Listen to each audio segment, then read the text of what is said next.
Hello everyone, welcome to my YouTube channel success mantra. जैसा कि आप थंबनेल में देख रहे हैं कि आज हम बात करेंगे कि हिंदी निबंध कैसे लिखेंगे। हिंदी निबंध को लिखने के लिए कुछ महत्वपूर्ण बिंदुओं पर ध्यान देने की ज़रूरत है। अगर आपने उनको ध्यान दे लिया तो आप बहुत अच्छा एक हिंदी निबंध लिख सकते हैं। चलिए आप उन्हीं महत्वपूर्ण बिंदुओं पर डिस्कस करते हैं। हिंदी निबंध GIC PGT स्टूडेंट्स जिनका प्री क्वालिफाई हो गया है, जिनको लगता है कि प्री क्वालिफाई हो गया है और जिन्होंने बहुत अच्छा स्कोर किया, अगर जो एवरेज भी है और मेंस की प्रिपरेशन करना उन्होंने स्टार्ट कर दी है, तो वो इस वीडियो को बहुत गौर से सुनिए और बहुत छोटी छोटी बातों पर बहुत ज़्यादा ध्यान दीजिए और हिंदी निबंध का प्रैक्टिस करना स्टार्ट कर दीजिए। क्योंकि जो आपका पेपर 1 होगा वो हिंदी से रिलेटेड होगा, उसमें हिंदी के कुछ और क्वेश्चन आएंगे और साथ साथ में आपको एक निबंध लिखना होगा। तो निबंध के लिए आपको प्रैक्टिस बहुत ज़रूरी है। अब इसमें जो बातें हैं, जो टिप्स आपको इस वीडियो में बताई जा रही है, तो आप उसको गौर से सुनिए।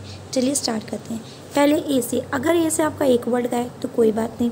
अगर आपका ए से कई वर्ड्स का है, ठीक है, उसमें कई बातें आपकी जो है दी गई हैं, तो आप उनको क्या करिए, डिवाइड कर लीजिए। ऐसे जो टाइटल है और हर टाइटल को आप समझिए और उसको जो है एक एक करके समझा दीजिए। और एक आप अपने बारे में बता दीजिए कि हमें सब टाइटल्स देना है। जैसे पहले प्रस्तावना है कि ये जो है क्या चीज़ है, क्या है, इसको मतलब एक्सप्लेन कर दिया।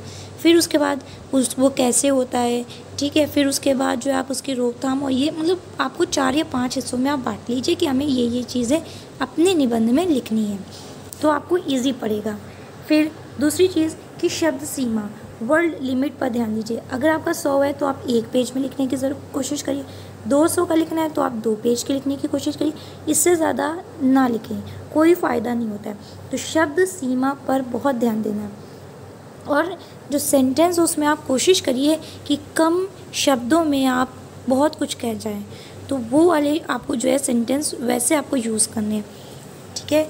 फिर नेक्स्ट है आपका की भाषा, तो लैंग्वेज आपकी बहुत सिंपल होनी चाहिए, सरल होनी चाहिए और स्पष्ट होनी चाहिए। जो भी आप लिखें, आपने कोशिश करी बहुत अच्छी लैंग्वेज और टफ़ यूज़ करी, लेकिन आप जो सेंटेंस बना रहे हो उसमें उसका सही से प्रयोग नहीं हो रहा, तो वो चीज़ें वहाँ पे थोड़ी सी आपके विरुद्ध जा सकती हैं। इसलिए भाषा का हो सके जितना हो सके आप सरल रखिए, लेकिन स्पष्ट रखिए, उसका इम्पैक्ट बहुत अच्छा पड़ता है। फिर नेक्स्ट बात है कि जो विचारों की है वो पुनरावृत्ति से बचना चाहिए, मतलब रिपीट नहीं होना चाहिए। कोई भी आप वर्ड है उसको आप बार बार रिपीट ना करिए, उसके आप पर्यायवाची यूज़ करिए। अगर आपने एक बार कुछ और यूज़ कर लिया तो आप दूसरे आपको वही चीज़ कहनी है, वही वर्ड ही कहना है, तो आप उसका जो है पर्यायवाची यूज़ करिए, तो उससे इम्पैक्ट ऐसे का बहुत अच्छा होता है, तो स्कोर मार्क्स बहुत अच्छे मिलते हैं। फिर आता है भाषा संबंधित त्रुटियों से बचें। तो जो आपने लैंग्वेज है, सेंटेंस बनाया, तो आप जो है उसमें गलती ना करें। जो भी आप सेंटेंस बना रहे हैं आप देख लीजिए कि आपने भाषा का प्रयोग सही किया है कि नहीं किया है। और जैसे आप की और की लिखते हैं तो आप यहाँ पे गलत लिख जाते हैं। जहाँ लिखना होता है कि वहाँ आप लिख देते हैं की, तो जहाँ लिखना होता है आपको की वहाँ लिख देते हैं की। तो इन चीज़ों का आपको ध्यान रखना होगा निबंध लिखते समय। फिर है वर्तनी शुद्ध होनी चाहिए। वही चीज़ कि जो आप लिख रहे हैं वो आपको क्या होना चाहिए, शुद्ध होना चाहिए। अगर आप दा में धा लगा रहे हैं तो ये बनाना चाहिए। जल्दी जल्दी में क्या होता है, ऐसे बना देते हैं, तो ये चीज़ क्या होगी, आपकी गलत हो जाती है, ठीक है। तो ये चीज़ें आप छोटी छोटी सी बातें आपको ध्यान में रखनी। विराम चिन्ह का उचित प्रयोग, कॉमा है आपका, सेमीकोलन है आपके, ये डबल जो आप लगाते हैं ये चीज़ें, सिंगल कहाँ लगानी है, तो ये चीज़ें आपको थोड़ी सी आपको काम करना होगा। और इसके लिए आपको क्या करना होगा, निबंध प्रैक्टिस करने होंगे। रोज़ एक निबंध आप लिखिए। आप जब तक ये पेपर होगा तो आप नहीं तो 50-60 निबंध लिख चुके होंगे, तो आपको लिखने की ज़रूरत नहीं। रट्टा ना मारिए, कोई भी टॉपिक उठाइए जो ट्रेंडिंग चल रहा है उस पर आप लिखिए 100 शब्द, 200 शब्द। पहले आप लिखिए 200 शब्द, फिर आप उसको शॉर्ट करके लिखिए 100 शब्द। जो उसकी शब्द सीमा दी हुई है आप उसी के अंदर लिखने की कोशिश करिए।